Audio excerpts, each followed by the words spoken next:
Welcome everybody and to all our panelists and our attendees. This is our second woman-to-woman conversation. My name is Sarah Hallett. I'm representing August House and the Meta Foundation. The purpose of these conversations is try and illuminate what potential struggles, issues, problems women are facing in the visual arts industry, and to actively come out of this conversation, hopefully with some way forwards that we can constructively try and change the industry in a meaningful kind of way. The conversation tonight is going to be led by our two hosts, Olwethu and Palesa. Olwethu is an artist and curator. Palesa is a curator as well. So they're going to lead the conversation, which I hope will be fun and full of interesting things. So I'm going to hand over to them.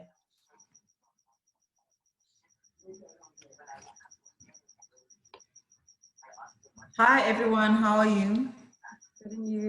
Good. I think Michelle's on mute. Hi, sorry, it just kind of cut out there for a second. So I don't know everyone personally, so just to get off with the introduction, I'm Olwethu de Vos, and then I'm an artist and a curator, and I'm Palesa Suthane. I'm an art curator. And thank you all for joining us. Thank you for taking the time to join us in this conversation. We can't wait to hear your thoughts and what you're thinking about. And we, like Sarah said, we are hoping to leave this conversation with some really valid points on how we can move the industry as a whole forward. Thank you for joining us, and we're going to start. And I'd also like to introduce all the panelists. So I think if I say your name, maybe you could just wave hi or cool, you know. So we have Carl Mesh. You're an artist and a sculptor, right? A sculptor, yeah. How do you identify yourself? Like, I guess just artist, primarily a sculptor, but also just artist. Okay, and then we have Rivel Pillay, and you work in the corporate industry. So maybe you can tell us a little bit about what you do. Okay, so hi everybody. I'm, I suppose, an artist at times, but currently I am coordinating for a photographic company that deals with overseeing projects in the photographic space. I have worked in galleries in the auction world, as well as being a founding director of an art advisory company. So I've worn many hats, I suppose, across the... That's cool. And then we also have Dana Margo Hall. Hi guys. Margo, right. It's like bandana, so. Yeah, okay.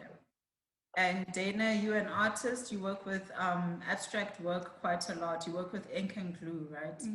Yeah, I did. I was strayed away from ink for a while because it frustrated me, and then I went back. I'm addicted. Okay. So yeah, I mostly work with mixed media. I'm now exploring the sculptural side of glue. Turns out it's quite responsive and malleable. And then on the side I do a little bit of property development, which has given me a whole new view and a whole new world. In terms of how I've really just changed my art practice. So yeah, that's me in a nutshell. Okay, then we also have Philiswa Lila, and she's an artist, curator, and a scholar. Do you want to say something, Philiswa? Yeah, that's me. You said it.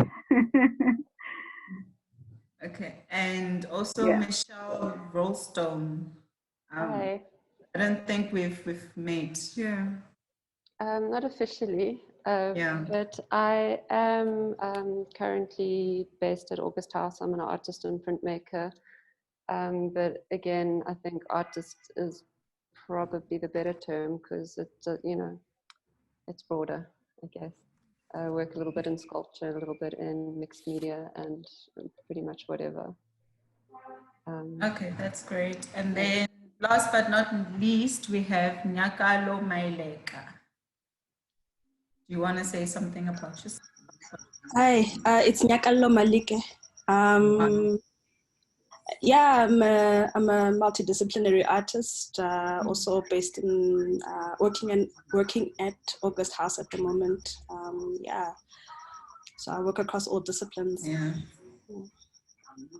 Okay, guys, so those are our 6 panelists, and today's topic is about white privilege and barriers into entry.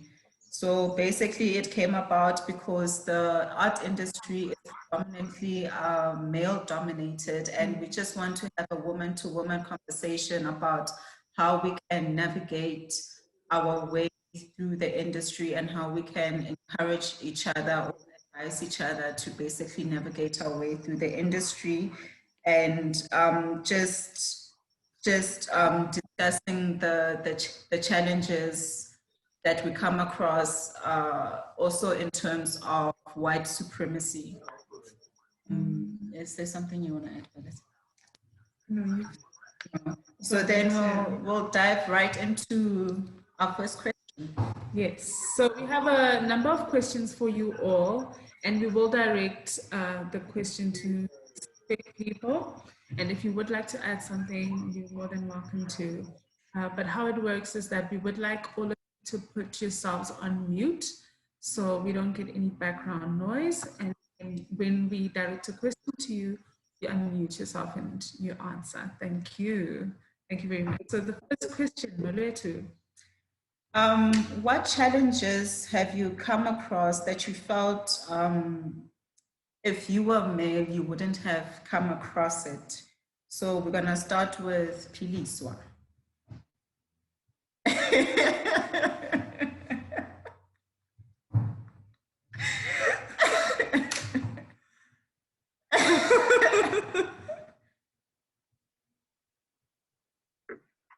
Wow. Oh my God, what do I say to that question? If I was a male, I wouldn't have come across them.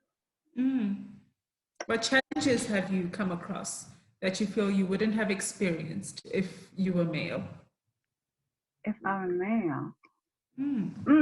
Since it's based on sexes, I think sexuality and gender, you know, being a female and trying to navigate these spaces and trying to be serious about your career and really focusing yourself and trying to meet people and trying to network and all those things, and then coming across people who seem like they're in the same mindset as you, and then you start, let's say, conversations only for it to end up being about, I don't know, and then it ends up being like we are shared that basically somebody's hitting on you, you know.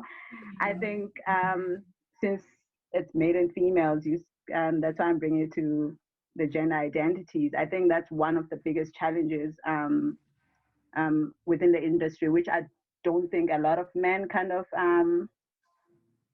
have a similar challenge, where women are just hitting on them, or maybe they do throw themselves at them, but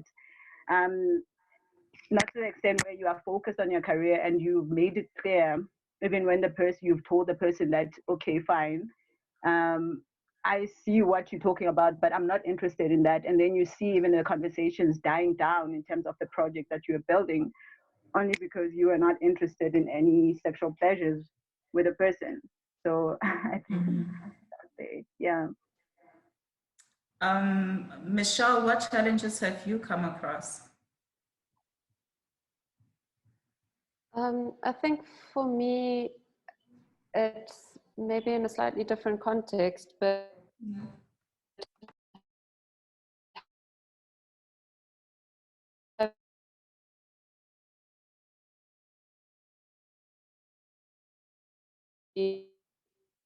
say make an etching, and you know, as the technician, you're the one that holds the kind of information that they need, or the technical the technical side of things kind of falls to you, it's kind of difficult to navigate the space where with a lot of men, where you're actually kind of giving them advice. It doesn't always, it can be quite tricky. I don't really know how else to put it. So it can be sometimes a little bit difficult if you if you are in a position of authority, because there's a lot of resistance that comes up, or otherwise you get told by somebody, by a layperson effectively, how to do what you're doing. And I experienced that a lot with, I worked with quite an experienced woman, a printmaker, well respected in the field. And occasionally somebody would walk in there, you know, a husband of somebody that was maybe doing classes with her, and her 20 years of experience didn't mean as much as his 5 minutes in the studio. So that's the sort of thing that I kind of tend to come across the most. Yeah, so I think it's also because, you know, like how we operate in the art industry, things, they tend to be very casual, you know. So then how does one draw the line between business, a friendship, and pleasure? Can we get Rivel? Hi. Yeah. So I've had very similar experiences to what Philiswa was saying and to what Michele was saying.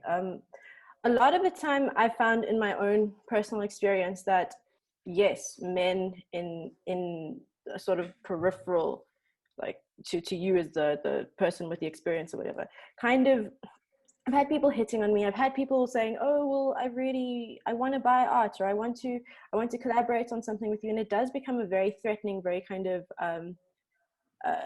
transactional sort of thing, where you feel like you have to make yourself available in certain ways or not progress. I mean, I imagine it's the same in many industries. I've personally felt quite threatened, and I to answer your question, I don't know how to draw the line, because I'm diminutive. I'm 5 foot nothing. If I am in a space with a man, you know, I feel this threat, and I feel something out of my hands, and it's happened to me with clients, with respectable to the world people that you whether it's in the capacity as an artist, a dealer, or anything. I can't say that I have the answer. I still need somebody, or I have needed a man's intervention, a kind of patriarch who's there to keep the peace, or to make sure that I'm not in vulnerable spaces. And in the secondary market, and maybe some in the commercial market more, it becomes quite standard that women behave a certain way, or the vibe is kind of transactional. It's kind of flirty. You've got to schmooze at events. You've got to make yourself available in particular ways that I think are threatening and damaging. But also, I don't see a way around. I don't see a way of getting my point across without seeming angry or difficult to work with, and you know, putting off a sale or putting off a project. So yeah, I wish I had an answer. Yeah, I hear you. And males, we wanted to ask this question. What do you guys think makes males succeed so much in this industry? What is the formula that you think they're using? And like, how are they getting it right? Because we got the sense that they network a lot better, and we really just wanted to get your perspective on that. Carl, you are doing this with your eyes.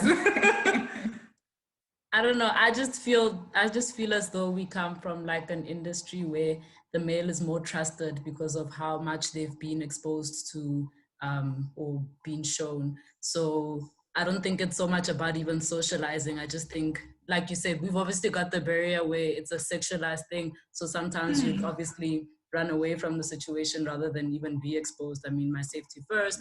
Or yeah, it's just the situation of men being trusted more in the industry. I feel like women are constantly having to prove themselves on every level, whereas a male artist is usually, you know, trusted much easier in terms of skill. Yeah. So in your personal experience, how do you deal with the situation where you're trying to be professional in a professional space and you're receiving like a sexual attitude from the counterpart and you're not about that? So like how do you get your point across? Like, do you rage in anger, or I don't know, do you have a technique of saying, hey, listen, I'm not about this? Like, how do you approach the matter? I think I'm scary.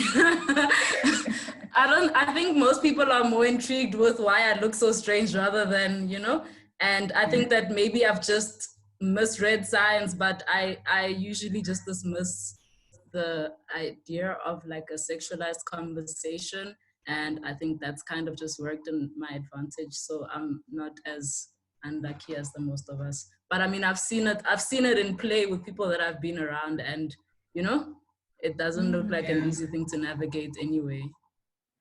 So Nyakallo, in your opinion, what do you think that the males are doing right, or what do you think their formula is that we could adapt, or what we could do differently to catch up to them in the industry?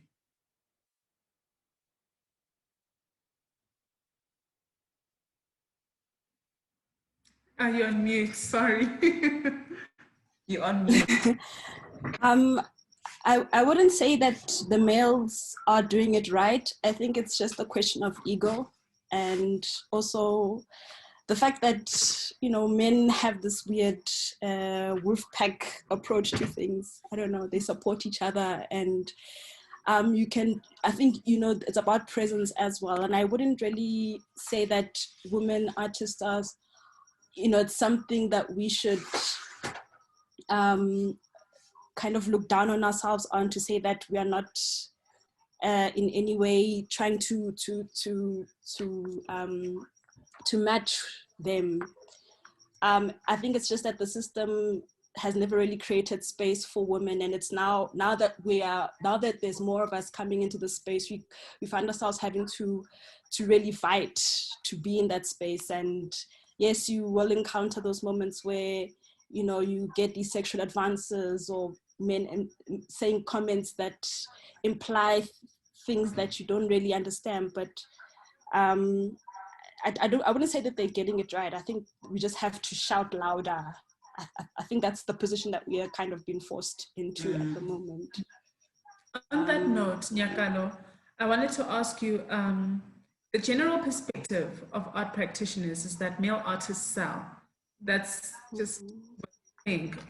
And has the stigma affected your career in any way? I think for the longest part, I've been practicing in a conceptual way, and it's just recently where I've decided to kind of enter the commercial space, and I'm still new in I'm still new in this discussion. So I don't think I have like a solid answer for the question at this moment. Okay.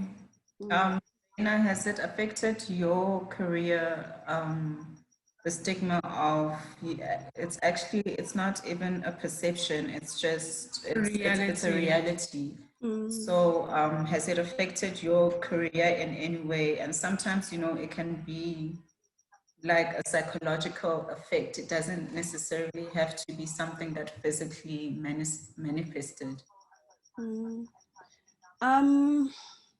I think just naturally, I've always been a quiet person, and I always tend to avoid confrontation. And a lot of the time, it's a blessing and a curse. And in situations where I should have called that situation to order, it's often too late. It's always an after realization. Exactly. So yeah,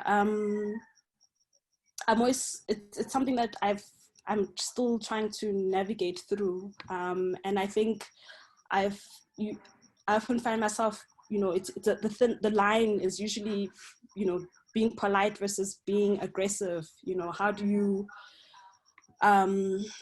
you know, to really get people, to really get male counterparts to respect you as an artist, you know. I don't know if I'm making sense. Dana, what has been your experience?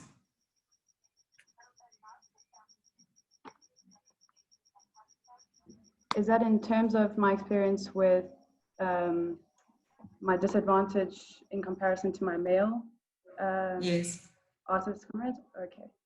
I think what's the most difficult thing that I've come to terms with is that if you don't establish why you're there and how you're there and what your aims are of a conversation, usually 90% of the time it's misconstrued. So if I seem assertive, can I swear on this or can I not swear on this? it's up to you. Okay, well, like some of the time, my assertiveness will come off as bitchiness or turbulence or emotional. And I find that it's usually because, you know, when you enter into a conversation with a stranger, there's no preemptive relationship. So you kind of just going into darkness. You don't know how to act with this person. So obviously you're going to be overly nice and overly cooperative and friendly. And most of the time, the artists, the curators that I've come into contact with are incredible. They take advantage of that. I interned at the F&B Art Fair last year, and I got to talk to a lot of the directors and the curators. And a lot of the situations that I found myself in was just that I became submissive, regardless of what the conversation was about or what I was doing. You know, even if I did want to be serious, a lot of the times they didn't take that seriously. And yeah, that was my main experience. That was actually one of the first highlights that I found in my career where, not a highlight, it wasn't a highlight. It was just one of those moments that brought to light a situation because the majority of my class in varsity was female. My lecturers didn't act like that. So yeah, it was a bit of a wake-up call. So then where did you like pull your strength from to gain the confidence and say that I will not allow myself to be treated this way? And, you know, to also do that and not come across an angry female and come across as I'm trying to resonate my professional point of view. Unfortunately, I didn't do it too well. I actually became quite passive and spoke through my body language where I was like, this isn't the situation I want to be in. This wasn't my initial intent. Because I think it's a learned thing. Unfortunately, we're not taught that from a young age of how to draw barriers and how to create those boundaries prior to conversations with strangers. And yeah, I think it's just within us as females to act a certain way in certain situations to almost secure ourselves. So I think that the only thing I could do was just be passive aggressive and just shut myself off and say, you know what, I'm not actually going to talk to you at this moment in time, and then accept that. That's all I got at this point. Cal, I want us to talk about the value of females in the art world. Have you ever experienced people who expect your artworks to be cheaper just because you're a female artist?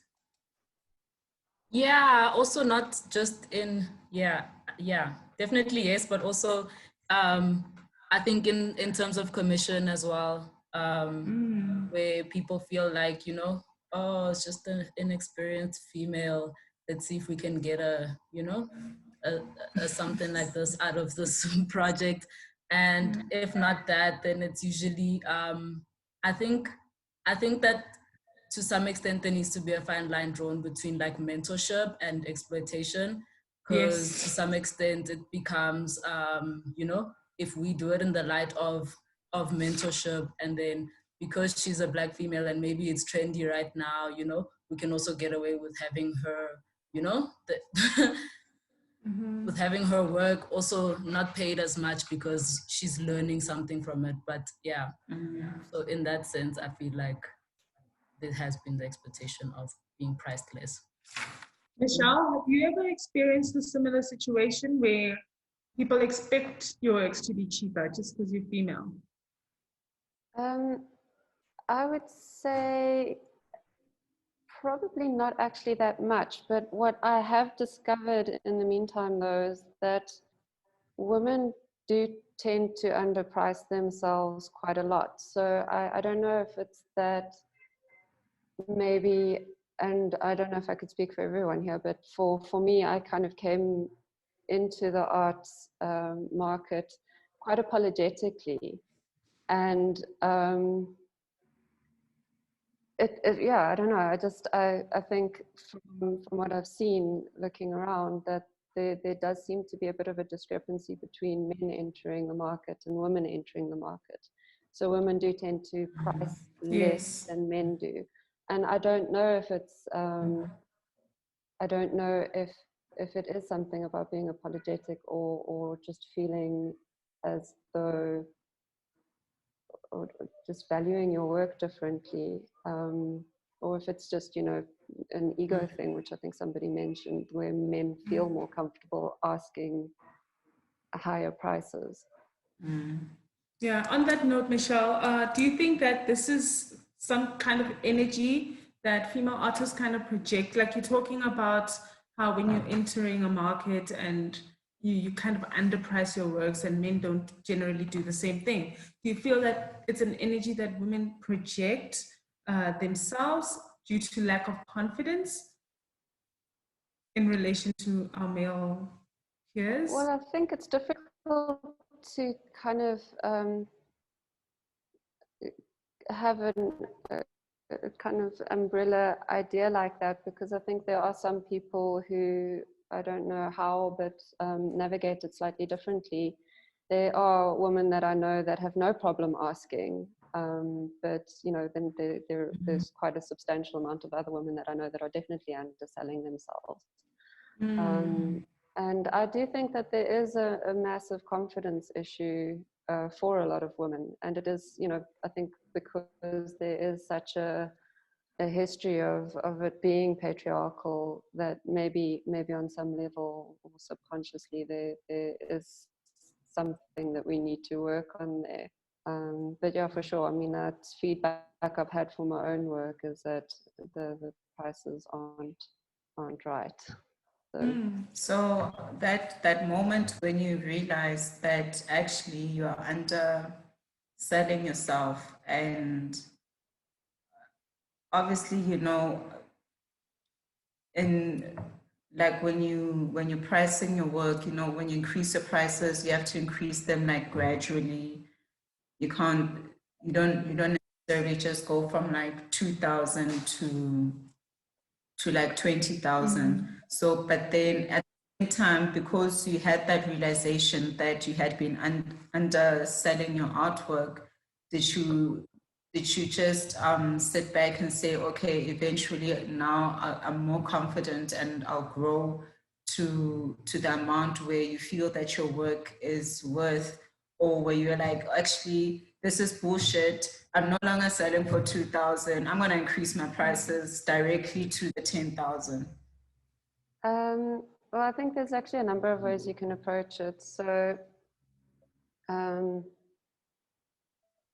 you could look at what the market is doing, because I think currently, if you take into account what the economy and idea for anyone to push their prices up too much, but that could again be my own issue around pricing. But I mean, just as if there was anything in the entirety of being an artist that really does my head in, it is pricing. And it would be really wonderful, I think, if there was more time spent, I think, in mentorship programs, or I mean, it's something that's completely missing from art education in general, the business side of things, because it's really difficult to place a value on something, especially if it's, you know, it's something that I'm really obviously personally invested in. So to me, it means something different to just being a product that's going into a retail market. And, you know, then there's the issue of sustainability as well. You need to take into account how long you can sit on a piece, because if you do, you know, you hit a certain tier, remembering that you can't go backwards either, because you can't reduce your prices.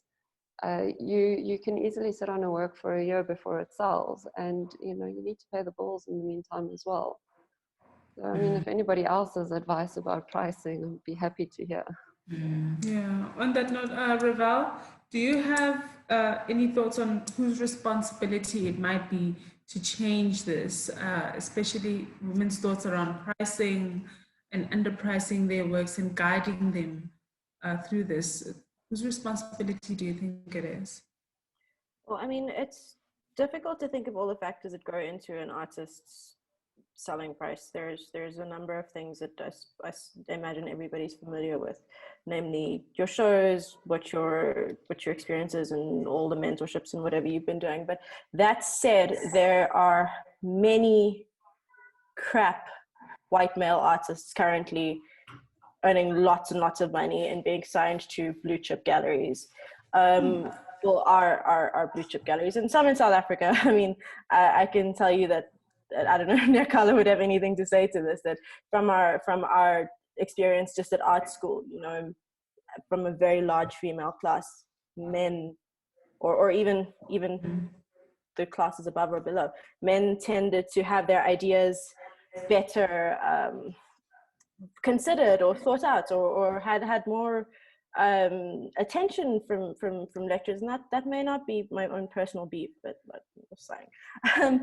As far as pricing goes, just I don't purport to be any kind of expert in pricing. I do believe that women are being undersold. I do think it's difficult to say, look, it's my responsibility to up my pricing, or it's the responsibility of galleries and fairs to price me fairly. Until the global market as a whole comes to that place of respecting the creative output of women, it's just not going to happen. And in the end, as Michele said, you sit on things and you're not able to pay your rent. So so it's a very, very big, very, very global collective problem that it's just going to take too much. Well, I'm not, again, trying to be a pessimist, but it's a boys' club, essentially. Men tend to support men, as Nyakallo said. The avenues are opened for male artists. The avenues are open for male gallerists and curators because of the maybe it's relatable to place another man. I've witnessed unqualified men promoted, you know, unqualified young people promoted ahead of younger talented artists or administrators. You know, it's difficult to pinpoint responsibility, but the responsibility would probably have to be on the buying public, which it can't be. So on the galleries, on the fairs, maybe including more female artists. But then again, there's that fatigue of having women artists being the. I've spoken to some women artists and also some artists of color who feel kind of fatigued at the moment that we find ourselves in. You know, suddenly, like, art by black women of black artists of color, female artists, you know, it's just a very difficult moment. So I find that a lot of people tend to feel used by the historical moment. And then what does that do for your longevity as an artist? What does that do for your auction price? And then the auction houses are out there consistently undervaluing female artists. I think there's only two artists, two female artists in the top 100 most expensive artists at auction globally at the time of going to print, as in now. You know, female artists don't historically reach high auction prices. And if you are a woman of color as an artist, or a queer woman of color artist, you know, like you have to ascertain a certain level of fame. You have to really flip and graft to be regarded at auction or globally. Like Carrie Mae Weems had to you know what I mean. So it's just you have to do like 3 times the work to even consider raising your price. You could be a medium level female artist, a medium career female artist, and you're still not selling as much as some white boy at What If the World, you know. So that it's really sad. Yeah. Philiswa, I just want to hear from you, because I know you curate a lot, you work with a lot of artists. So how would you advise like young female artists just entering the industry, like the attitude that they must come with, or like what they could do differently? Like what's your opinion on the matter?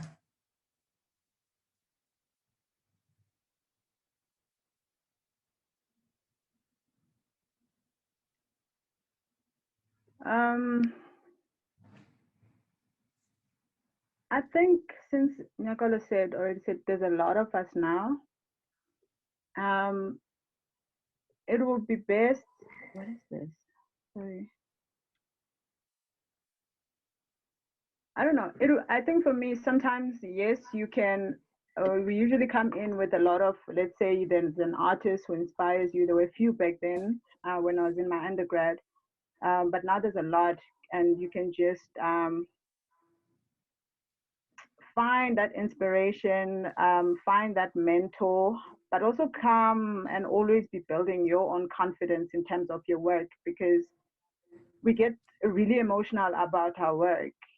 And I don't know, there's a way in which also males tend to drive conversations that make you question yourself a lot, you know. So if you can find some way of constantly building confidence, because we're not born with confidence, we have to work at it. And you know, it's something that you need to always look at when you go out to the openings. When you come back home, you don't carry all that energy back into your space, back into your practice as well. And I think what else did I want to say? Yeah, yeah, just to constantly be affirming yourself, you know, not also we tend to be compared to each other a lot in the industry, and we also tend to gravitate towards males, and we want to be in some way part of that boys club, or to be seen in the boys club sometimes. But that doesn't help. You don't have to be part of a clique in order to make sense as an artist. You don't have to always know people in order to make sense as an artist. You just need to continue to produce the work. If it's not, I guess, it's affecting you, you're not paying your bills, it will happen. But if it's something you feel strongly about, I think things always turn, you know? Yeah. Yeah, that's true.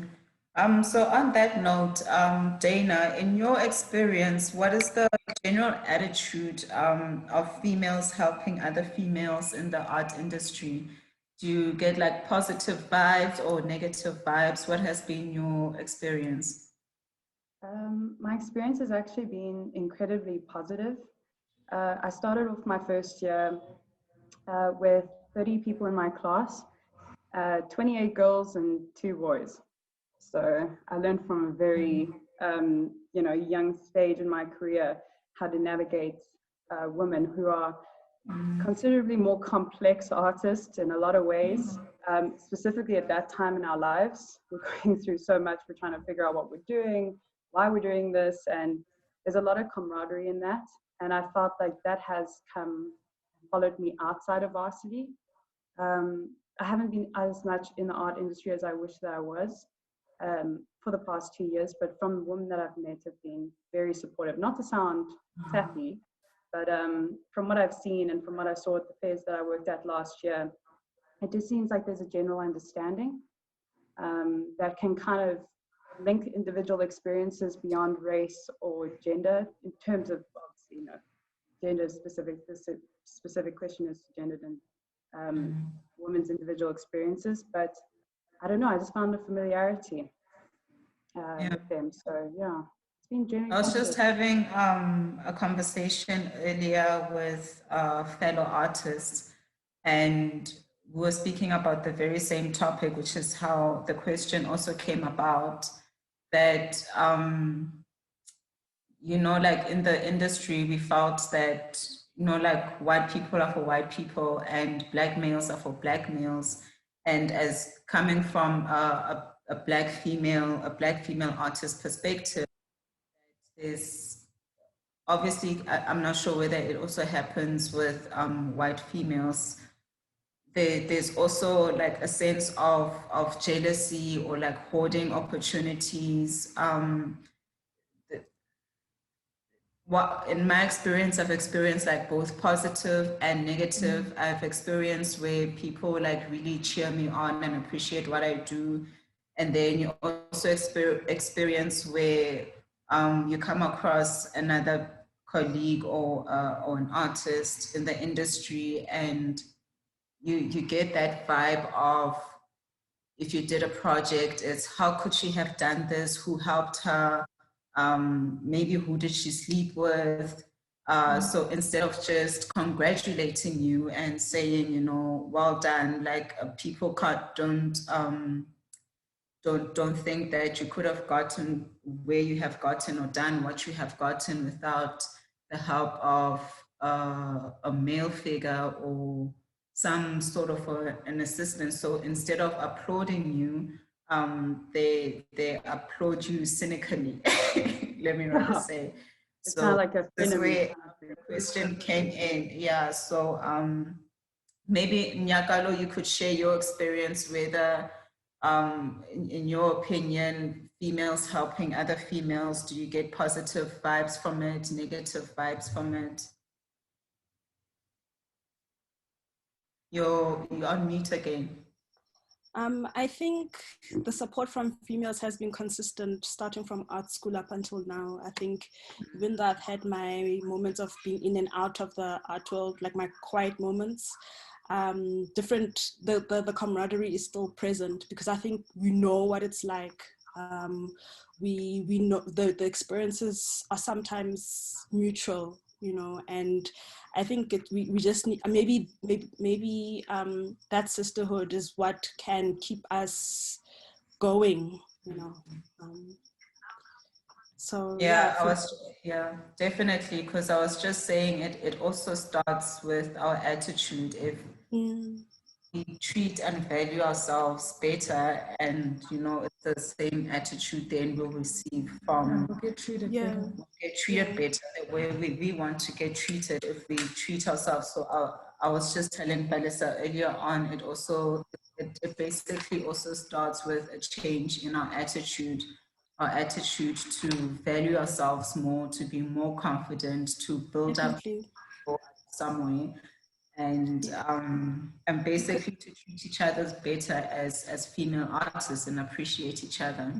That's true, because I think for me, I think confidence, someone also touched on the issue of confidence. It takes such a long time to build and become at a point where you're really affirmed with yourself and with your practice. And I think once you are solid in that belief, I think that exudes and becomes, I hope, contagious to the people that you surround yourself with, and in turn, you know, vice versa. I think it's an energy thing. You have to, you know, what you give out, what you give in, what you give out. Yeah, definitely.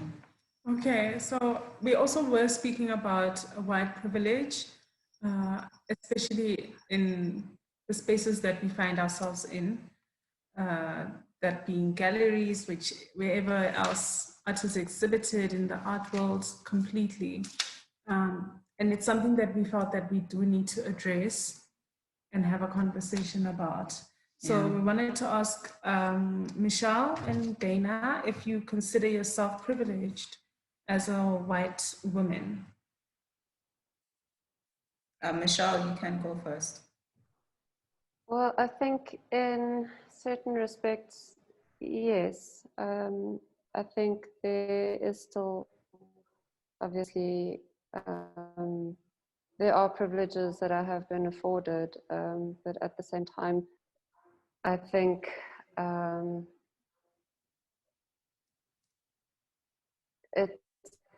it's largely in terms of access at this point. You know, starting out as in, I did go to university.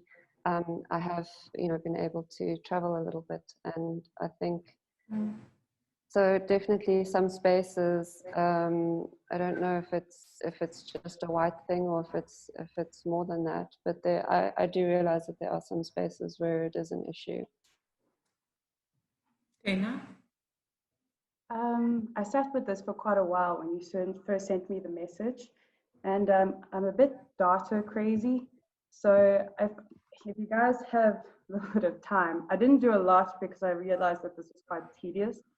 I just looked up 5 of the most prominent galleries in South Africa because I made it specific to South Africa.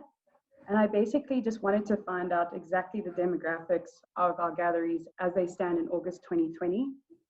Because I haven't really looked at it. Like, you know that Brett Murray is with Everard, or you know that Penny is with Stevenson, and you have an idea, but the results are actually pretty crazy. So I took it from Goodman, Everard, and Stevenson, and number 1 was 65 white male artists out of 5 galleries, 59 white female artists, and 14 black female, and 56 black male. So that number, yeah, like that took me by surprise, because I knew there was a disparity, but I didn't know it was that extreme. So yeah, and then I just kind of sat back and just thought about what I had that was normalized when I was younger, that I took for granted. And the biggest thing that I'm dealing with now within my artistic practice and just in general is the indoctrination via media and what we have access to. And I started realizing that white privilege is a lot more nuanced than it seems on the surface level. Like when you go and look at the explanation about inherited wealth, like just that statement alone is so extremely intricate, because that's the fault of capitalism. That generally wealth is sorry, I'm messing up. It's basically passed on from generation to generation. It's naturalized.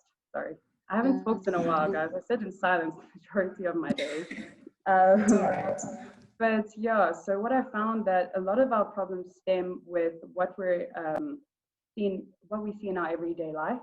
For example, I was watching a collective talk this week about how their families, there was young black artists, female black artists, and they were talking about how their families, you know, they didn't have toys that looked like them because the shelves were filled with white toys. And that never had really set in with the fact that it doesn't make any sense that why would the capitalist machine, the Western capitalist machine, sell products in a country where the majority is people of color? Like, it doesn't make any sense to me, and how that affects people and how they perceive themselves, because you like to see familiarity. You like to have them that remind you of yourself, or can reflect what your interests and beliefs are. And it's something I took for granted for the longest time when I was younger. And only once educating myself when I got older did I start seeing more. But in terms of race and in terms of white privilege, I think that it's an incredibly hard topic to talk about, because people are essentially very emotional, and specifically women we are very emotional, and people get defensive of their race because they see ourselves as a collective. Meanwhile, I think that a lot of the times with white privilege specifically, you need to approach it as an individual experience versus a collective approach.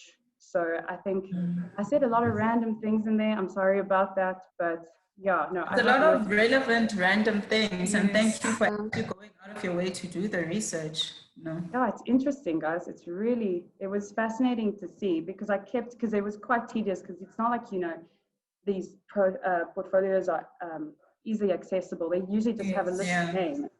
So I kind of had to go and I learned about a few artists along the way, and yeah, no, the numbers shocked me a little bit. I won't lie. Can you actually just read them out again? Because it hasn't processed. So the galleries that I took from, so the number 1 amount is white males, 65, black males, 56, white females, 59, and black females, 14. Oh, and Asians are 1 Asian now. Wow. Yeah. Yes, that's terrible. That's terrible. That is terrible. Philiswa, speaking about these stats, I'm sure it comes to mind to all of you that if there's 65% of white males and being exhibited in spaces, exhibition spaces, galleries, and so forth, the buying culture also is affected. So do you think that protocol is being followed by corporates with regards to the employment when it comes to buying and commissioning art? And should companies that buy art as a corporate social responsibility buy from both genders? Can you repeat that question again? Okay. Is protocol being followed by corporates with regards to the Employment Equity Act when buying and commissioning art? And as a follow-up question, do you think that companies that buy art as a corporate social responsibility should buy from both genders?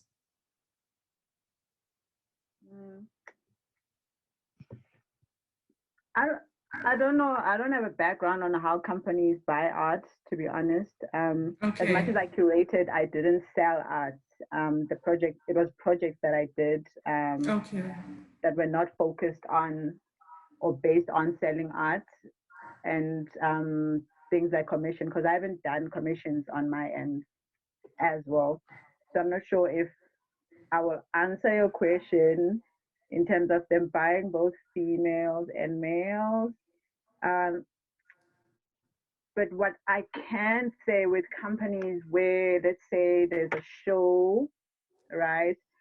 And then there's different people just coming. Others are collectors who know what they want to collect. Others are new in the collecting scene, or the company, let's say they're invited, they know who's got money in the room, they could possibly collect and things like that.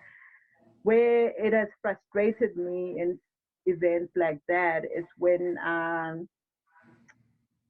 the person, let's say, giving the speech will then direct and will kind of hint like who can you collect, who's supposed to be collected in this moment. So they drop some names, and then after the speech, you kind of see people gravitating, and then you see stickers and all those things.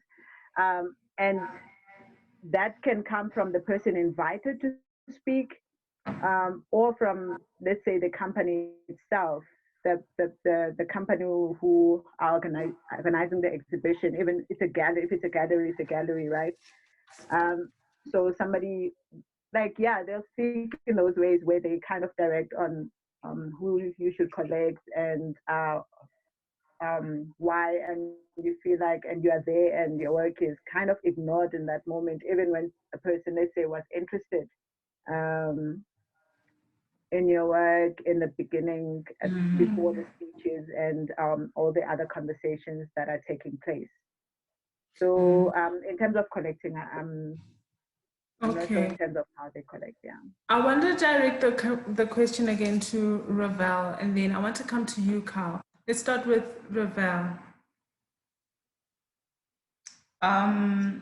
So also coming from a background of working with corporate companies, do you like as a Black female receive the same privileges and treatment as your fellow colleagues in the same position? Can I make a comment about corporate collections? Yes, please. Okay. Right, so this is going to sound counterintuitive, but I think personally that women are well represented in corporate collections. The problem with this is these women are very often Maggie Loubser, Cecily Sash, what's her name? A lot of dead white female artists, collectible, investable, maybe not even dead. The problem is that corporates are not collecting art from young Black female artists. Here and there you'll see a contemporary piece. So the culture of corporate collections for me has always kind of struck me as quite stuffy and like myopic, very singular on the sort of legacy building project. So it has to be investable or whatever. So I find what's her name? Judith Mason is very well represented in corporate collections, and I mean for a good reason. She's an excellent artist who dealt with really important things.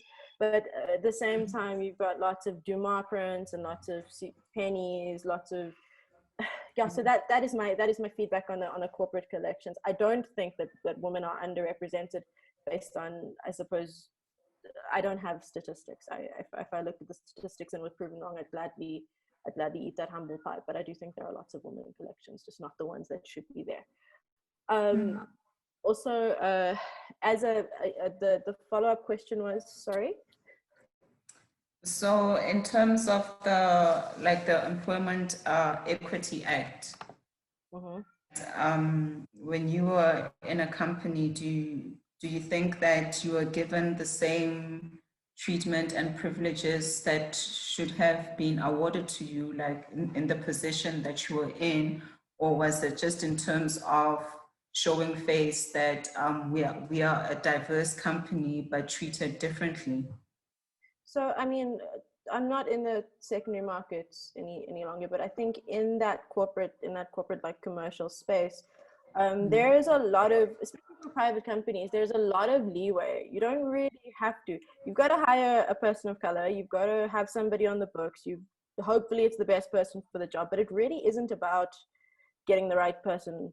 Because honestly, as I've said, I've seen people promoted ahead of other people. I've seen things happening that in regular conversation would seem a bit sickening, but it's a normalized culture. It's something that is just taken for granted. This is the way it is. You could have the same qualifications as somebody else, and in a world where people are continually crying, oh, it's really difficult to get a job if you're a white male, I've seen otherwise, and I've felt like I've competed against otherwise, and that's it can be quite dejecting, or I don't know if dejecting is a word, guys, but it can be. It can be anal. So especially once you've gone to school the same as anybody else, you've performed as well as anybody else, or it does get quite difficult to it's difficult to hold that space accountable when proportionately they seem to be hiring just the right amount of black and brown faces. So so speaking of that, like on top of what Rivel said, Kao, like if you were to find yourself in a situation where you know that you got hired for a project just to show face, just according to the Employment Equity Act, and you found yourself treated differently, so how would you handle that situation? Would you choose your integrity and pride, or would you choose the job? Like, how would you advise one deal with such a matter? And also, I saw you I'm pretty sure it's already. Yeah. I am pretty sure it's already happened to me. I think I was like freshly out of my studies. Okay, even though I'm continuing, but fresh out of my undergrad. And I was in a pairing that, I don't want to say too much on it, but it was put that way for obvious reasons. And I felt that it wasn't really up to me to be in a place of, I know what I'm doing, I have this much to show, that that I'm capable of producing or doing such a thing. It ended up being, it's more about this person, but we're gonna put you with this person so that it looks, it looks okay, a certain way, and then, So I was none the wiser. It didn't happen, but I think thinking back to it now, it was just like, I know why it didn't happen. And it's mostly because I was exactly that, just like I suppose a prop in the bigger picture of things. And if I can also just say that in terms of the corporate collection thing, or from a sculptor's perspective anyway. I think with anyone, maybe when we walk through Pretoria, we walk through Joburg, and we look at maybe places like City Property, and we look at the collections of like public art that they have outside of their buildings, there's like definitely no representation for females, and then definitely nothing for Black females.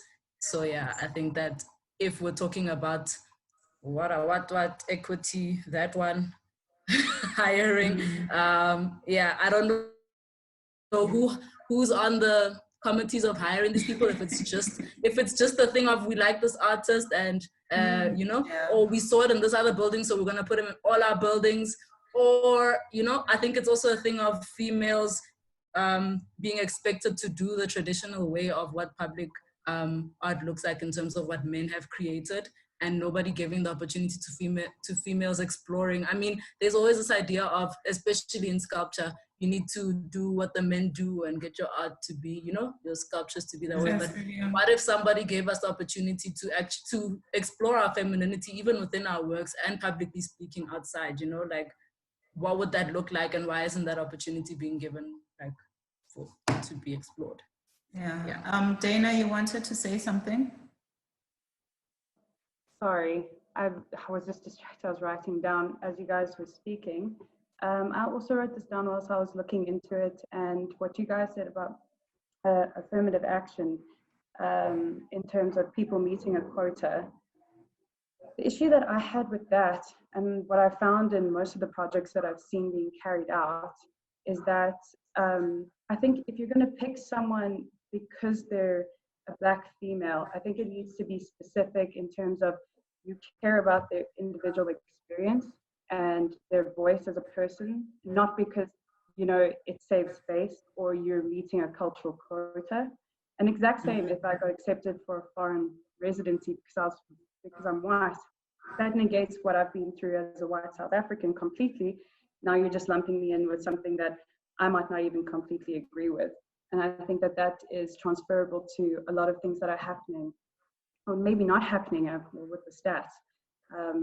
But yeah, I just think it's unfair to individual experience sometimes. And it makes an artist question whether or not they're there for the right reasons some of the time.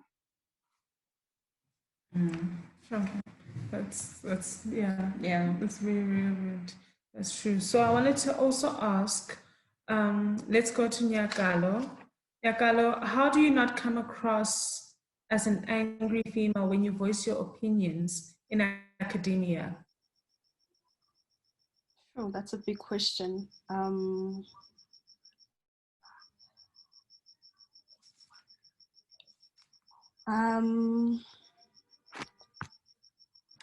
Yeah, it's a really difficult question.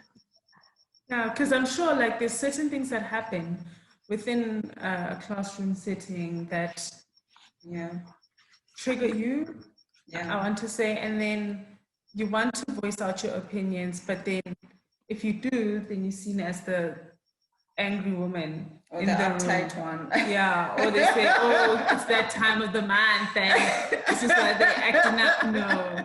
So there has to be those things do happen, but how do you not come across as that when you voice your opinions? Or is it okay to even just come across as that? Is the question how do you not come across as an angry Black woman? Is that the question? As an angry female. As an angry female? Yes. I think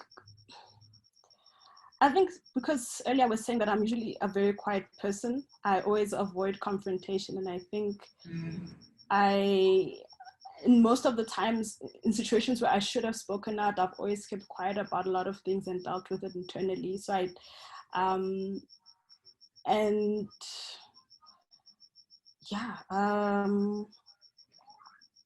how do you not? I think it's a stigma for some reason. I don't know if it makes sense. Yeah, I think because I haven't.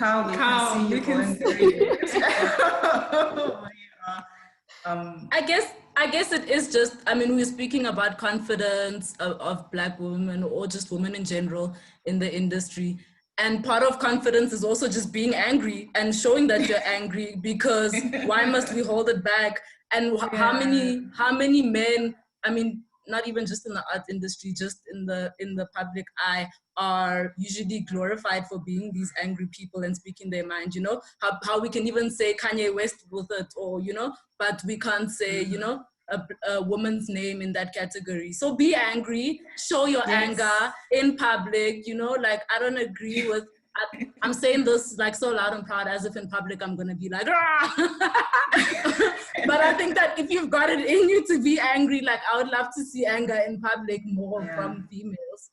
Rivel, you have something to add to it? Yeah, it's not a huge thing, but guys, I don't think it's you as a black or brown woman, more as a black woman, you have two choices. You can be demure, you can say nothing, you can say what people want to hear, or you can be that much assertive, just that much. And you're angry, you're too much, you're too much in the space, you're pushing your agenda too far. And so it's not like you have a choice. You either speak or you don't. And if you speak, you are speaking loudly, you are speaking aggressively, and you're speaking in a tone that threatens, I suppose, white supremacy, misogyny, and a hierarchy already.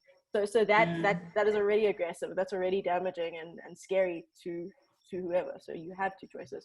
In my opinion, I don't know if people agree, but I find that it's difficult to just speak your mind and not be seen as playing the woman card, playing the race card, playing the victim card.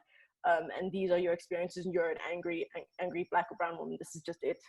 You know, you have to, you either talk or you don't. You either, we must just do it. Yeah, you talk or you don't say anything. You talk or you are compliant and complacent, and you let them get on with it. So yeah, for me, I think, sorry to cut you there, Rivel, I think it's also a matter of knowing how to choose your battles wisely and choosing what is worth fighting for and what isn't, you know, and, you know. That's very true. Can I add something? The question is directed at Michele. So is there such a thing as white guilt? You know, like if you find yourself in a situation where it's very obvious that you are receiving privilege because of the color of your skin, you know, is there a sense of like injustice, I have to do something about it, or because it's such a norm and you just carry on with life and be like, oh, okay, you know? Yeah, I think that's actually because, yes, of course, there's going to be, I mean, if I have opportunity given to me and I feel like it's not fair, then something does need to be said about it. But I think privilege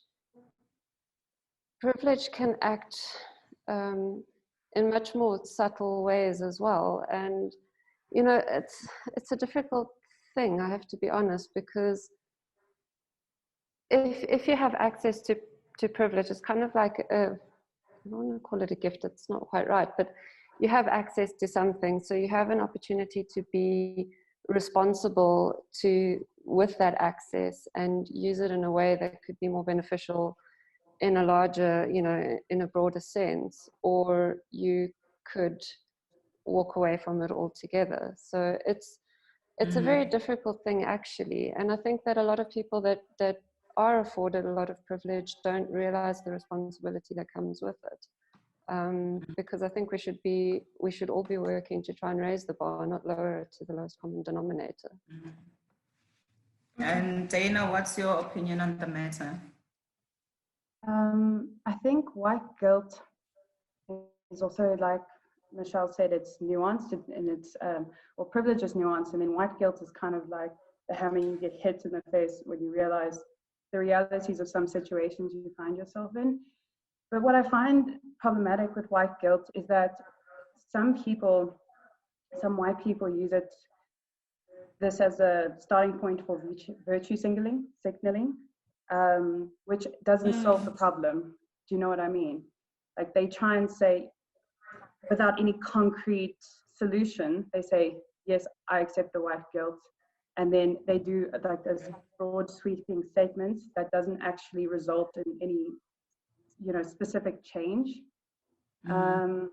So it's difficult to deal with. I think we have to approach problems quite rationally, because again, race is a sensitive topic, and in South Africa, people get defensive, whether or not it's justified, or whether or not they have individual white privilege or they have white guilt inherently. People get defensive, and that doesn't solve the problem.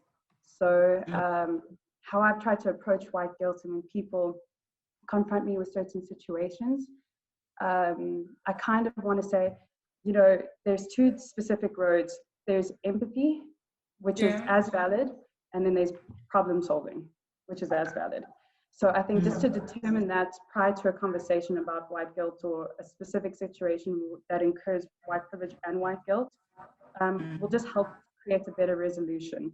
It's kind of like women, when you phone your boyfriend and you're on the highway and you're in traffic and you're like, God, I don't know why I took the highway, and then he tries to give you these solutions and you're like, no, I don't want solutions, I want empathy.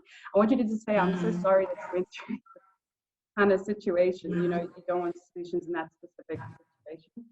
So I think it's very unique and something that people need to approach rationally at the end of the day. Yeah, that's very true, because we were just speaking with Palesa earlier, and we sometimes it's okay to be selfish, because I was thinking maybe if, for instance, if in was speaking about my experience in academia when I was still in university, and she asked me that what white supremacy did I receive, and then I listed A, B, C, D for her, and I was just saying, but actually if I was in the opposite shoes, probably there would be a sense of injustice, and it will make such a big difference if it were to come from me, like if a white person to a white person, like a white student to a white lecturer, and say, hey, like the attitude or you projecting or whatever situation you are projecting, it's wrong. It will probably make like a major difference. But at the same time, there's that thing of, if I do this, then will I no longer get benefits anymore? Or will I be isolated, And then sometimes it's like you're aware of situations, but you want to make a selfish decision because you also think of your own livelihood and career at the end of the day. And it's wrong and it's right, Yeah, it's wrong and it's right. Yeah, but I think there's also loads of subtleties to it. So it's not always something that slaps you in the face. It's sometimes something that kind of creeps up on you, and you only realize sort of down the line what's happened. So it is a very difficult thing, and I think depending on the situation and how it happens and how you come to know about it, what you can actually do to action anything meaningful. Okay, thank you, Michele. We've received some questions from our viewers, and thank you for these questions. Thank you to our viewers for joining us as well. And they wanted to know if a cultural divide has ever gotten in the way of sisterhood experienced in creative circles. So that's the first question. Has a cultural divide ever gotten in the way of the sisterhood experienced in creative circles? Philiswa, can we direct the question to you?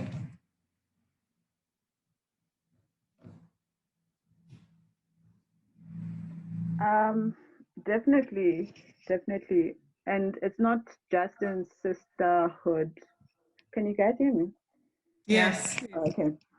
Yeah, it's not just in sisterhood, It can be just a group of us, mixed all genders, coming from different backgrounds culturally, and this especially being because I'm based in Pretoria. You know, we meet and just things aren't coming together on just because the person who is leading, let's say, the discussion, or is we starting a business or things like that, is a Xhosa, and then Mshangana right on the side, you know. So even if sometimes, a lot of times it's not said, but you get to see it like along the way, in terms of small jabs. So it does contribute even in how we interact amongst each other, you know. Yeah, who do we gravitate towards? What are the stereotypes that we carry about another person before we've even had a conversation with them? So yeah, it happens a lot, especially in Pretoria. It's like even with my neighbors, you know. So yeah. Rivel, what has been what is your opinion? My opinion on cultural differences affecting a sort of sisterhood. To be quite honest with you, I think that sisterhood can mean a lot of things, and I can't be 100% honest if I say that I felt sisterhood in the arts in the sense that you know, like it's intersectional and we all know and we all support or know about everybody else's struggles. So for instance, I find that the things that you know, women of color are going through are just not relatable for white females, and in a lot of ways they tend to be complicit in upholding systems of patriarchy and misogyny, I suppose, which wouldn't apply to me because I have this very privileged position of being brown but not black in the arts. You know, you kind of are you have access to certain privileges, and then you kind of are able to infiltrate particular spaces where other women are not. So I mean, I find that it's kind of like an interloping sort of experience where I still don't quite I don't feel that we are at a point yet where so if I can make the example, Dana, you said something about rationality, which is understandable, but also I felt at that moment black and brown women are entitled to an emotional response, you know. So I felt that was kind of it made me feel that, I'm sorry, this isn't group therapy, you know, I'm not trying to overtake the thing with my feelings, but I feel that that kind of response, when meant really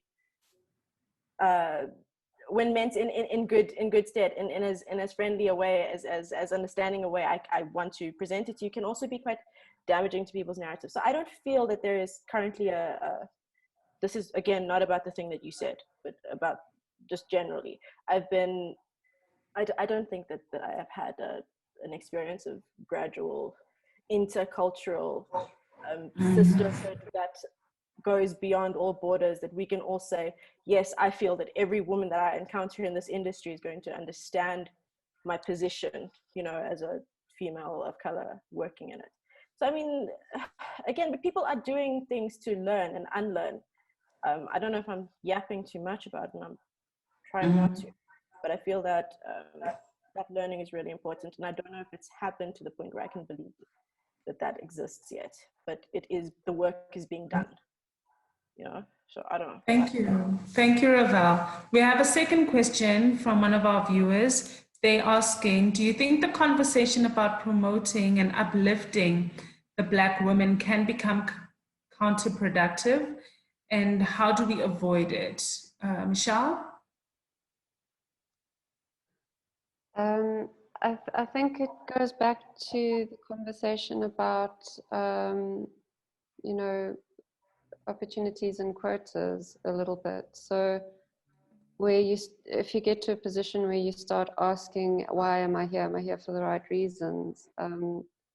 I do think that there does, there obviously needs to be a better representation, but I think it needs to be done the right way. And I don't really know if I have a good answer for that. Yeah, but what would be the right way of doing it? I think potentially, I think it also depends artist per artist. It would have to be on a case-by-case basis. But if there were more mentorship, or if there were ways in which we can build an artist's career rather than just, kind of push people into positions, I think that might be more helpful. Or I don't know if I'm completely on the wrong track there. Okay. Dana, do you have any thoughts? Sorry, can you repeat the question one more time? The question from our viewer was, do you think the conversation about promoting and uplifting the Black women can become counterproductive? And if so, how do we avoid it? I think it all depends with intention, and it all starts with intention, much like anything, with anything you do. I think if people have a bad intention starting out, I think that it can be detrimental to someone, because they can start questioning their worth as an artist and where they are in life. Where they are in their career. But again, that's for an individual to decide when they are in the situation, and they have to kind of assess that for themselves. And the only way that I would approach it systematically is that I think it's quite important to have collectives. But it's also important to have an individual experience. So it's kind of like, I'm going to pronounce this wrong. Bronwyn Katz is a part of the collective, IKEA collective. Yes. I don't know, is that how you say it? And I just think surrounding yourself with like-minded people that are like, well, I know it's difficult to connect culturally to people. And I even had that with, Afrikaans people, because I'm in that minority of white people where, I learned Afrikaans for 11 years and I still can't speak the language. And I can't really put in that box within a white South African context. So I can't relate to them as easily. It doesn't mean that I don't respect their work or can appreciate their work or be a part of it. But, there's a cultural difference, even though I do feel connected to them in some way, whether or not it's just because, I've been close to them my entire life and it's just familiarity. But yeah, I just think in formative stages for artists, I think that joining collectives, you saw what the Guerrilla Girls did in America. I think it's equally important for people of color or women of color, whatever specific to your artistic journey, what you want to do. But I think surrounding yourself with people to help you assess opportunities when they come to your front door, saying, are they here for the right reasons? I think that's definitely, it's more of like a concrete solution, but I don't know. It's a difficult one. Okay. And the last question from our viewer is, have any panelists ever witnessed another female's narrative being sidelined or overlooked, and how did they react? Carl? Have any of you ever witnessed it? I mean, if I can, I almost feel like through myself, I've experienced someone else's narrative being sidelined I think when we speak of females and motherhood and then being an artist in the mix of that, I've been asked, you have a child already? As if being a female artist who has a child is not then capable of continuing to be an artist, right? Yeah. And I feel that I wish I had reacted in a more, that's not right kind of way, but I just answered the question and just kind of said no. And then thinking back to it was like, but is that implying that if I had a child, I wouldn't have been having the same conversation about the opportunity that was being presented? Yeah, would I not be good why enough? Would that be? And why would my personal life be subject to, interrogation in a professional space? And would the same question be posed to a male artist the same age as me, who, So it was just like, I feel like I wish I stood up for all of the female. I'm sorry, guys.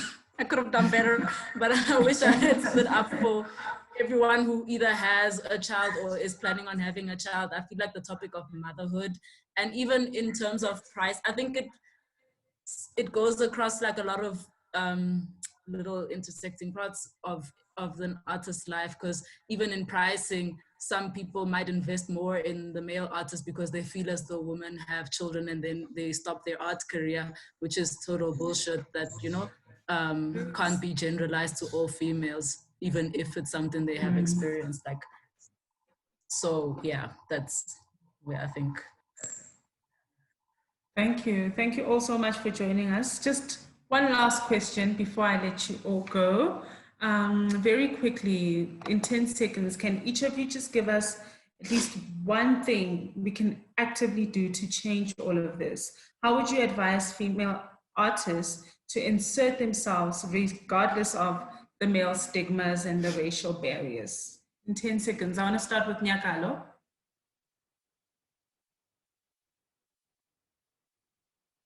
You're on mute again.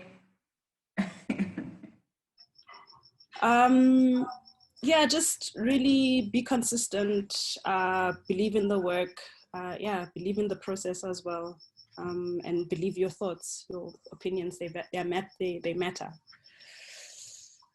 Thank you. Rivel? This is hard, guys. I think maybe being loud, having more conversations, telling people you're interrupting me, this is what I mean, or don't touch me, this is what we're talking about. And also, I suppose, just surrounding yourself with women who want to have the conversation with you as opposed to men who want to get in your pants. Simplification, but that's me. It's difficult. Thank you. Philiswa? I would say, I think Olwethu said something about people not appreciating your work. Some other people will be cheering you on, and then other people are giving you attitude. I just want to say, not everybody's going to like you and is going to like your work. Even when they do, they will not like it just for the sake of not liking it. And yes, it boils down to something personal to some extent, but it's not about you, it's about the person themselves and what they're going through. Yeah. Thank you. Michele? I think we should be communicating as much as possible and building communities. I think that could be extremely helpful. And in community, there's a lot of sharing as well. So I think it's building support structures. Thank you. Dana, last thoughts? Going off on what Michele said, I think that's one of the most important things to do. And just basically not be scared to speak your mind and worry about the reception so much, and surround yourself with people who agree and disagree with you, to give you a little bit of a mirror in what you're experiencing. So yeah, find your collective, find collectives that you don't agree with, and talk to either of them. Thank you. Carl, last thoughts? I think that we must just trust ourselves and know that everything that we're doing as females is an archive of the kind of females that existed within this time, and perhaps even for the women that couldn't do it before. So we must really just trust in our story, trust in what we're putting out there, and don't take shit. Yeah. All so much for joining us. We've come to the end of our discussion. This video will be posted across social media, and you can have a look at it, and please share it as widely as you can. Until the next Women to Women session. Yeah, definitely. And I think throughout the conversation, I picked up a lot of, if we could have a mentorship program. So maybe if you guys could also privately just send me an email or a text about, you know, the vision that you have of a mentorship program, like what would it entail? Like if we had the capability to establish the mentorship program, what should it rotate about, or like the aspects that it should have, and how it can just targeted at literally uplifting women in the community. Just like your opinion about it and how we can implement that into a mentorship program so that these conversations don't just end here and that we can actually have a project grow out of this. No. Yeah.